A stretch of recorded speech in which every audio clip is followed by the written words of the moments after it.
வெளியே தூக்கி போடுங்க. பெருந்தகை மீது பெருங்கோபத்தில் ராகுல்.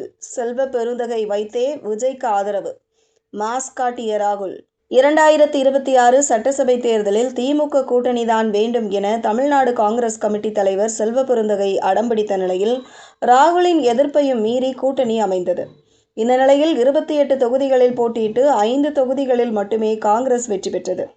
திமுக எதிர்க்கட்சியாக இருக்கும் நிலையில் தமிழக வெற்றிக் கழகம் ஆளும் கட்சியாக போகிறது. இந்த நிலையில் செல்வ பெருந்தகையின் கையாலேயே விஜய்க்கு ஆதரவு கடிதத்தை வழங்க வைத்திருக்கிறார் ராகுல் காந்தி. இதற்கிடையே செல்வ பெருந்தகை தனது பதவியை ராஜினாமா செய்வார் என சொல்லப்படுகிறது. உண்மையில் ராகுல் காந்தி செல்வ பெருந்தகையிடம் ராஜினாமா கடிதத்தை ஏற்கனவே வாங்கி வைத்திருக்கும் நிலையில் விரைவில் அது அதிகாரப்பூர்வமாக வெளியிடப்பட உள்ளதாக சொல்லப்படுகிறது. 2026 சட்டமன்ற தேர்தலில் காங்கிரசும் திமுகவும் பொருந்தா கூட்டணி என சொல்ல முடியாது என்றாலும் கருத்து வேறுபாடுகளுடன் இருந்த கூட்டணி என சொல்லலாம்.